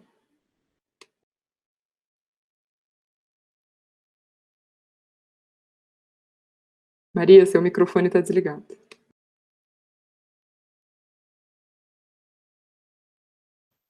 Nesse computador eu sempre faço isso, desculpa. Depois, Marília, se você me permitir, de eu responder as perguntas, eu queria fazer uma pergunta para o Jaime e uma para o Wilson, pode? Claro, claro. Tá. A gente faz uma segunda rodada. Tá. Bom, o Matheus, assim, eu tenho uma perspectiva, né, que a gente foi construindo junto no Laboratório de Estudos Marxistas, e com um trabalho que é um trabalho assim, que partiu de uma reflexão que vem de um estudo que a gente fez do Teorias da Mais-Valia, foi fazendo esse estudo junto com a forma como o Zrafa foi organizando os textos dele, né, de introdução, os textos introdutórios o Collected Works do Ricardo, né? Então, a gente foi usando ali um método que vai aparecendo de história do pensamento, que é um método que emana, né, de história do pensamento, aí desses dois autores, e que depois a gente descobriu de uma forma sintética tão organizadinha no trabalho de história do pensamento do Isaac Rubin, que foi um livro que caiu na nossa mão, assim, meio que por acaso, a gente acabou conseguindo traduzir pela editora da UFRJ, que coloca a história do pensamento econômico no centro organizador do entendimento da teoria, né? De como a teoria se organiza e se desenvolve. E aí, nesse sentido, me parece fundamental compreender que toda teoria tem uma história que a fundamenta, né? E a história do pensamento é uma história de construções teóricas, que as perguntas surgem, as formulações surgem por necessidades histórico-políticas. Não existe essa teoria neutra e tal, assim, aquela construção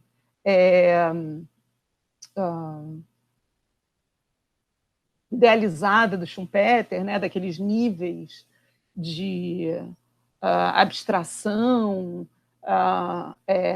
em que a análise, né, um instrumental puro se separaria dos elementos políticos ou normativos e que se separaria dos elementos que seriam a história mais comezinha das opiniões, me parece uma construção muito, muito, muito, muito artificial e muito difícil de ser sustentada por qualquer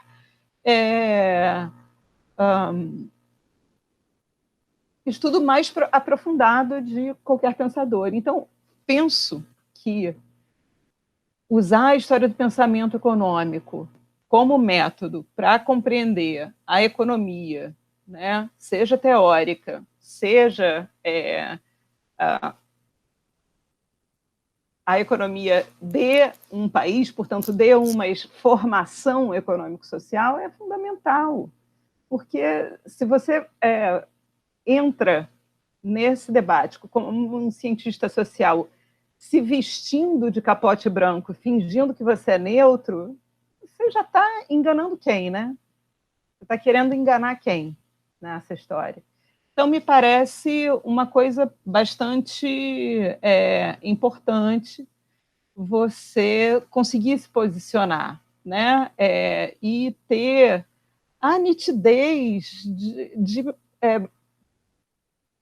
que ser cientista social é fazer parte do objeto, então posicionar-se faz parte de ser um cientista social, e isso é honestidade intelectual, né? Dizer de onde você está falando, qual é o recorte que você está utilizando, né? De onde você parte, qual é a sua história, qual é a sua perspectiva que você está representando, eu acho que isso é muito importante. E aí, Kátia, na hora que você levanta a questão da HPE com a psicanálise, eu vou te trazer mais umas questões do que respostas junto, tá? Assim, a psicanálise é uma ciência social também, né? E é uma ciência social constituída a partir da percepção de que é necessário compreender os indivíduos em crise na sociedade específica do capitalismo, na sociedade burguesa. Então, esse indivíduo em crise, né, na sociedade burguesa, é um tipo histórico muito específico. A economia também é uma ciência da sociedade burguesa, então as duas podem se combinar muito bem, mas a gente tem que saber que está fazendo isso, que a psicanálise não é transhistórica, que a economia não é transhistórica, né, e que, nesse sentido, o objeto da psicanálise e o objeto da economia são diferentes. Se você está falando de economia política, você está falando de estruturas, de classes sociais, você está falando de Estado, você está falando de algo que transcende o indivíduo, né? quando você está falando de psicanálise, você vai falar dessas coisas, mas como elas afetam o indivíduo. Então, o jeito de você combinar tem que ser muito delicado para você não acabar caindo numa combinação que talvez perverta a sua intenção inicial. E aí você acabe psicologizando a teoria neoclássica, por exemplo, que foi uma coisa que aconteceu bastante, né, em várias abordagens. Por exemplo, na teoria do capital humano, você tem desenvolvimentos que fizeram uso da psicologia que eu não acho bonito. Quer dizer, saudável, não sei como é que eu classificaria. Eu não acho úteis, acho que essa que é a questão. A Marília está até te mandando uma referência de uma tese de Campinas, ó. Tá? Então, acho que essas delicadezas são importantes, mas acho útil, sim. Sobre, especificamente, um intérprete do Brasil que depois vira uma senhora referência na psicanálise, o Gilberto Freire é esse caso. É engraçado isso, né? Ele vira a Sociedade Brasileira de Psicanálise, né? Que é uma das mais tradicionais, bastante freudiana, assim, bem ortodoxa. Ela acha que o Gilberto Freire desvendou a perversão da sexualidade brasileira. Né? Então, eles fazem uma valorização muito grande do texto do Gilberto Freire nesse sentido, né? da sexualidade, portanto, da sociabilidade brasileira. Marília, o nosso estudo do Euclides ainda é muito restrito, né? Eu li alguns livros do Euclides, não li esse da Amazônia, né? Mas sempre muito voltados para compreender os sertões. Né? Os Sertões é um livro de leitura muito, muito dura, e eu li muitos interpretadores dos Sertões, né? E li também alguns autores, porque assim, o Euclides ele desperta muitas interpretações, então eu li alguns interpretadores do Euclides, inclusive o Gilberto Freire é um cara que escreve muito sobre o Euclides, né? O Francisco, que eu nunca tinha falado o nome dele corretamente, né? Depois você tem que me dizer de novo como é que fala. Ele é uma senhora referência, né, do Euclides, uma referência crítica muito importante. Sempre que a gente vai ler sobre o Euclides, tem texto dele nas coletâneas e tudo mais. Eu não o conheço pessoalmente, mas penso o seguinte, assim, a gente foi construindo com esses pedaços de referência e muito influenciado por esses autores mais críticos, uma visão de um Euclides que é tocado pelo seu objeto, do Euclides que é muito diferente do Euclides romantizado e vendido para o público, sabe? É um Euclides que a princípio odiava aquele Antônio Conselheiro, era completamente contra tudo que ele representava, e de repente se dá conta da força do que é aquilo ali, né? Do que é aquele movimento, do que aquele Canudos resistir a 5 grandes ataques das tropas imperiais. Né? Ele, gente, como sobrevive, né? E da República. Ele mesmo tem uma expressão muito boa para isso, né, Maria? Ele fala da sociedade torturada. Então, quer dizer, na verdade, das tropas da República já, né? Então, quer dizer, o cara ele é chamado de monarquista, mas porque ele vê assim, a transição da monarquia para a República e não melhorou o que para ele? Amigos, né? Enfim. Mas é muito, muito interessante essa visão e essa contradição. Eu acho que essas leituras mais críticas da obra do Euclides e da própria persona, né, porque ele vira um personagem importante no país, até pela leitura desses lugares de crise no país, né, desses rincões, desses sertões que o país tem, o sertão mesmo do Nordeste, a Amazônia, como referência da grande brasilidade. Então, penso que a gente ainda tem muito que estudar do Euclides, mas que ele marca essa referência. E aí queria fazer duas perguntas, né? Uma para o Wilson, aqui pegando essas perguntas a respeito da HPE, que é por que para ele é importante essa questão da teoria da linguagem, né, na formulação que ele vai trazer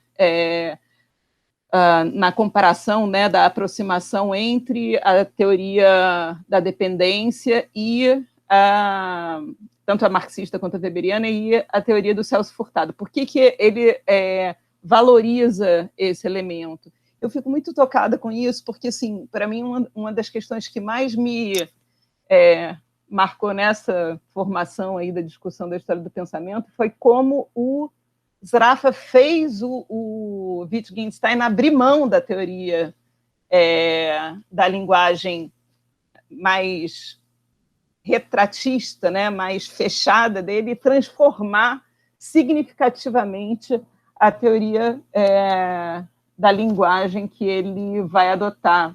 Então, queria te ouvir um pouco sobre isso.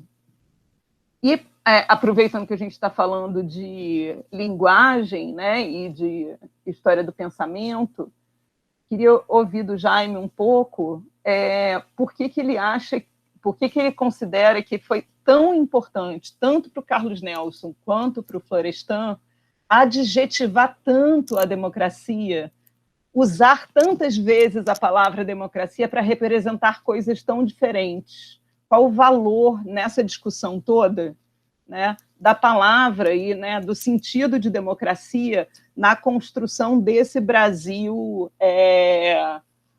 dos 70 e dos 80 que eles estão discutindo aí?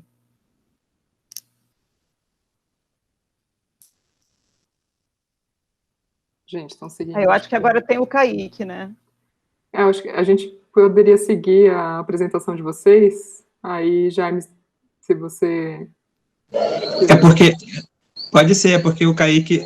Foram feitas perguntas para ele. É mais para ele, né? Na primeira rodada. Não, perfeito. Acho que então é o Kaique mesmo. O Wilson também ficou na segunda rodada, né, Wilson? Perfeito.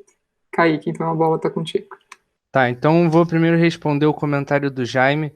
Cara, eu achei muito legal, porque você e o Wilson estavam na minha primeira banca de IC, quando eu era praticamente calouro, né? E eu achei muito legal que vocês dois aqui estavam apresentando junto comigo aqui. E também porque a Marília foi minha professora de TEP, então, pô, foi muito legal. Então, eu tô no PEP, cara, eu tô fazendo mestrado no PEP agora, sigo orientado pelo Daniel, né? E acho que é isso. Se eu lembrar de alguma coisa, eu respondo depois. Então, vou responder aqui o Hugo, que ele falou da reprodução e da superação das desigualdades estruturais, né, por um viés das cadeias globais de valor, cara.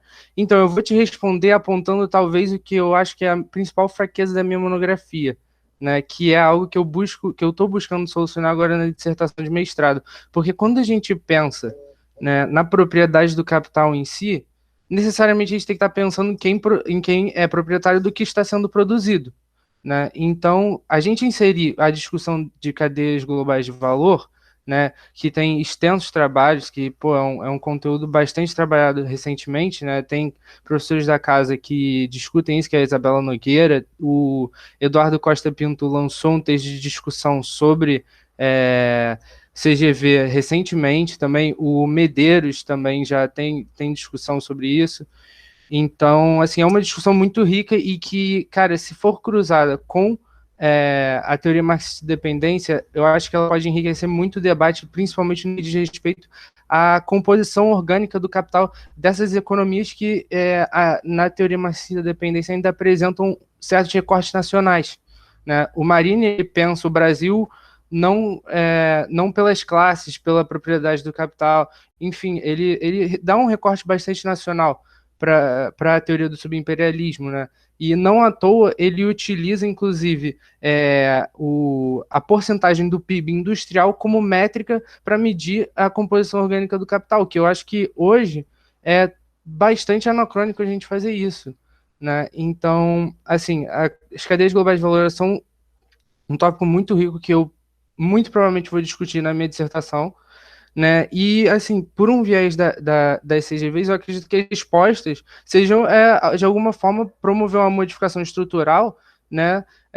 Possibilitando a ascensão nas cadeias globais de valor, né? Que, enfim, eu acho que esse tema é exaustivamente discutido para quem pesquisa China e CGV, né? E, enfim, e as superações das desigualdades, eu acho que elas vão estar necessariamente atreladas ao aumento da agregação de valor, né, nacional, por um olhar nacional, dessas economias. Agora, se a gente for pensar por um olhar da teoria marxista da dependência, eu acho que aí fica mais complicado, porque acho que é praticamente um consenso entre os autores da teoria marxista da dependência que o subdesenvolvimento ou a condição periférica ela não é superada nos termos capitalistas, né, em termos capitalistas, né? Então, assim, eu não vou me alongar muito, mas é mais ou menos por aí que eu acho que é a resposta para a sua pergunta, né? Que eu acho que não tem uma resposta exata, mas, né, é uma pergunta muito boa. Agora, falando do que a Marília falou, concordo bastante com o que você falou, né? Que a ideia das passagens conceituais, eu acho que trazer a minha monografia para um território que analisa um pouco melhor os indicadores econômicos é um dos obstáculos mais difíceis de transpor, tá? E aí eu acho que parte dessa solução também vai ser as cadeias globais de valor, né? Mas de certa forma eu também busco no mestrado tentar aplicar um pouco das respostas que talvez não sejam respondidas por indicadores econômicos, por uma ideia de interpretação de longa duração, de um enfoque mais histórico, um enfoque mais sistêmico, né, que vai analisar historicamente a dependência em si, né, que, enfim, aí tem 1 milhão de autores que vão discutir isso, enfim, os marxistas tem muitos, tem outros não marxistas que são excelentes, Brodel, Polanyi, que, enfim. Mas, assim, eu acho que é bastante isso, e até porque os dados fornecidos pelos órgãos oficiais, eles são agregados, né? Eles não têm o objetivo de explicar a minha monografia, então acaba que são realmente, eu concordo plenamente quando você diz que é muito difícil fazer essas passagens, né? E que também, assim, o que eu considero como a minha fraqueza, né, que são as cadeias globais de valor, né, que é um tema que eu acabei não entrando na minha monografia, porque senão ia perder o foco um pouco, né? Enfim, eu deixei ali, não mencionei uma vez no slide e isso veio e me pescou. Então, assim, obrigado, inclusive, Hugo e Marília, por mencionarem isso, né? E acho que é só isso mesmo, gente. Tá certo, obrigada, Kaique. Bom, gente, então acho que a gente tem uma segunda rodada, acho que ainda dá tempo, né? Jaime e Wilson. Então, acho que se alguém... só um minuto, acho que no chat tinha mais alguém que queria fazer o... Gabriel, né? Gabriel, quer fazer a sua pergunta, por favor? Oi, vou fazer sim. Primeiro, parabéns a todo mundo pelas apresentações, muito bacana. A minha pergunta é para o Jaime. Jaime, eu entendi, peguei essa controvérsia entre o Carlos Nelson e o Florestan, só que para mim não ficou muito claro se o Florestan ele tinha um programa, né, no sentido bem ali do intérprete do Brasil, né, de colocar um programa político para a resolução ali desses problemas de formação, qual era o programa dele quando se pensava em democracia? Eu entendi que ele colocava uma tendência, né, para a qual a democracia brasileira estava se encaminhando, mas qual seria a contratendência que ele apresentaria, defenderia enquanto, né, o intelectual, o militante e tal? É isso. Obrigado. Obrigada, Gabriel. Bom, gente, então vamos seguir a ordem de apresentação? Beleza, então eu acho que sou eu, né? Obrigado pelas perguntas, pelos comentários. Eu queria dar uma de intrometido e falar um pouquinho numa outra pergunta que surgiu antes, na verdade foi para a Maria. Enquanto ela falava, eu pensei, acho que complementa um pouquinho, tá? Mas eu prometo ser rápido e ir direto para as perguntas. É que é a questão da análise da história do pensamento econômico brasileiro com a psicanálise, né? A Marília até botou aqui no chat a tese de um colega nosso lá da Unicamp, eu fiz mestrado lá na Unicamp, Marília se formou lá também, e ele foi da minha turma de mestrado, ele estudou justamente essa conexão, né? Eu me lembro do mestrado dele, ele estudou a questão do Keynes com a psicanálise, né? E, enfim, eu não sou o especialista na área, mas, assim, dá para, sim, fazer conexões. Pensando no Keynes, né, ele usa alguns termos, né? Lei psicológica fundamental, propensão a consumir, enfim. Tem algumas conexões possíveis. E dentro do Laboratório de Estudos Marxistas, no Lema, a gente tem uma extensionista, a Camila Neves, que é da área de psicologia, e ela trabalha justamente com a questão que a Maria levantou, né? De como a psicanálise trabalha com as inquietações no indivíduo, né? Assim, as inquietações que partem da coletividade para o indivíduo. Só um comentário sobre isso.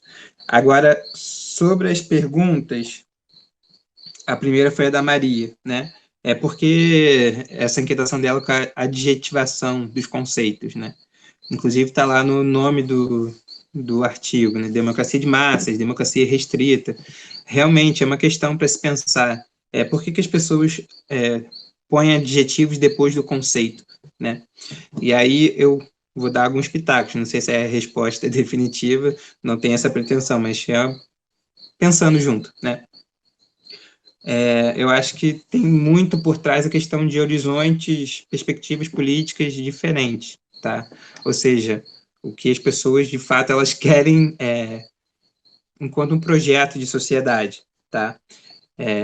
E aí acho que interessa, e claro que isso depende muito da discussão ideológica também, né? A gente escuta muito a palavra, a democracia, e aí eu gosto de adjetivar, porque quando a gente está falando de democracia hoje em dia, a gente está falando da democracia liberal, né? A gente está criticando a democracia do tipo liberal, que foi fundada com os princípios do liberalismo, tanto econômico quanto da filosofia liberal, tá? Do século XVII, XVIII e XIX, tá? Só que esses autores aqui, desculpa, tá passando uma moto aqui, esses autores que eu uso para a controvérsia, que a gente monta, eu e Maria, são autores, claro, de perspectiva política revolucionária, tá? Marxista. Então, por isso, o Florestan, olha, e o Carlos Nelson também, né? Nossa formação é de uma cultura política autoritária que vai engendrar uma democracia restrita, tá? Então, já adjetivou aí, né? É restrita para sinalizar que a democracia liberal burguesa aqui na América Latina não incorpora todo mundo na dinâmica econômica social, tá? Não incorpora nem na vida econômica, nem na vida dentro do Estado, na representação política. Já a democracia de massas, que é o horizonte que o Carlos Nelson quer chegar, é uma democracia de tipo socialista. E aí acho que é interessante a gente fazer algumas diferenciações, né, do que seria democracia liberal e democracia socialista. Enfim, são conceitos que nascem em períodos históricos diferentes, né? Como eu indiquei, a liberal nasce lá a partir do século XVII, a socialista a partir das crises e das críticas que se faziam à sociedade liberal, principalmente no século XIX, tá? Com a consolidação e a crise da sociedade da grande indústria, tá? Enfim, mas eu acho que é interessante também apontar, né, que muita gente às vezes acha que alguns valores são alguns conceitos, valores têm validade universal, né? Essa é uma proposição que o Carlos Nelson Coutinho está fazendo no texto, que é referência, que a gente usa, que é a democracia como valor universal. Mas, como a Maria apontou, os conceitos todos que a gente trabalha são conceitos históricos, não transhistóricos, tá? Então, eles vão ser influenciados pelo período e pelo lugar que a gente analisá-los, tá? Então, a democracia, por exemplo, que era na Grécia, era de um tipo, tá? A democracia do mundo antigo, né? Era de um tipo. Ela, enfim, ela vai dar toda... ser desmembrada em outros tipos de democracia, aí a gente pode adjetivar liberal, socialista, mas não é a mesma coisa, isso que eu quero marcar aqui, né? Adjetivar é bom para mostrar essas diferenças, tá? Enfim, acho que é isso, né? A questão do horizonte político de quem está escrevendo, uma questão ideológica, né? De vender uma ideia, no geral, são as classes dominantes, estão vendendo a sua ideia como o interesse de toda uma sociedade, então elas têm interesse em vender uma ideia de classe enquanto uma ideia universal para toda uma sociedade, tá? Então, é por isso que eu acho bom adjetivar, para a gente poder saber diferenciar, mas tem que tomar esse cuidado com não achar que todos os valores são universais. Eu acho que é uma crítica que a gente faz no artigo. Em relação à pergunta do Gabriel, qual o programa, ele não entendeu qual é o programa claro, né? Se eu consigo esclarecer qual seria o programa político do Florestan. Ele tem um programa, sim, mas isso é uma polêmica para quem estuda o Florestan, porque muita gente tenta enquadrar o Florestan no debate reforma ou revolução, tá? Ou seja, se ele queria só reformar a sociedade capitalista aqui no Brasil, ou se queria, de fato, um programa que levasse a uma revolução. Eu estou convencido de que o Florestan ele era da revolução, tá? Ele, apesar de ter uma síntese de várias perspectivas teóricas diferentes, weberianas, do Durkheim, dentro da sociologia e do Marx, né? Ele tem uma perspectiva para a sociedade brasileira de transformação social. Essa é a palavra que ele usa bastante. Mudanças sociais, transformação social, e a partir, claro, né, um termo que ele usa bastante, a partir dos de baixo, tá? Então, é por isso que seria uma revolução, não uma reforma. E aí, para esclarecer que tipo de programa é esse, como é que eu acho que é revolucionário, é pelas pautas que ele está trabalhando, né? Tanto as pautas de pesquisa como as pautas de luta, tá? O Florestan, é importante dizer, ele foi deputado constituinte e foi deputado federal, então ele participou bastante ativamente, não só da criação do PT, mas como dos debates do que seria o projeto societário a partir de 88. E aí ele tem muita influência no debate da educação pública, tá? No debate da opressão e repressão do negro, do indígena na sociedade brasileira, tá? Ele tem contribuições importantes no caso do movimento dos sem terra, né? Ele é uma referência para o movimento dos sem terra. Enfim, ele funda, né, dentro da academia, uma sociologia crítica, tá? Então, eu acho que, diferente do Carlos Nelson Coutinho, que também tem uma perspectiva socialista, o Florestan ele não aposta num acúmulo de forças dentro da democracia liberal, tá? Ele pode até apontar que a democracia liberal engendra algumas melhorias, tá? Mas elas não são nem de perto suficientes, tem que ter uma transformação de base na sociedade brasileira. Eu acho que era isso, assim, para também não dar espaço para o Wilson, né? Faltam 5 minutos, né? Vou parar por aqui. Obrigado pelas perguntas, pessoal. Bem, vamos lá. Respondendo à pergunta da Maria, foi uma escolha minha utilizar não só o materialismo histórico dialético de Marx, para poder entender também a própria conformação das relações de produção nesse processo, mas utilizar John Pocock, que é um teórico da linguagem política, para entender, olha só, de que maneira expressões são colocadas e inauguradas no debate, e como é que isso impulsiona debates posteriores. Por um lado, né, a teoria da dependência vai reforçar as palavras dependência, vai lançar a questão do subimperialismo, por exemplo. Furtado, por outro lado, vai lançar a questão da dependência cultural, vai trazer um novo significado para a modernização, Por isso que eu achei interessante também trabalhar de que maneira essas palavras são colocadas no debate e como é que inspiram um debate no momento e posteriormente. Por isso a escolha também de trabalhar com essa questão da linguagem.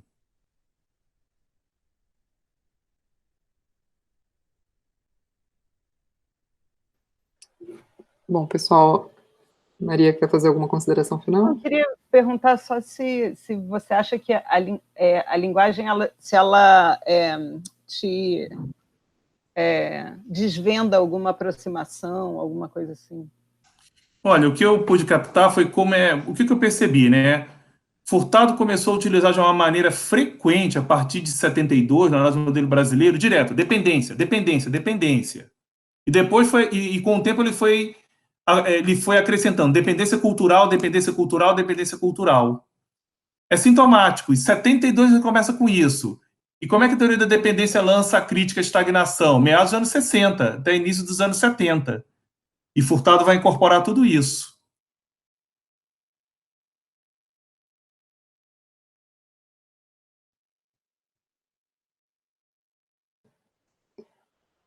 Bom, pessoal, então acho que a gente está chegando aqui no limite do nosso horário. Quero agradecer a cada um que apresentou, a cada um que está aqui presente.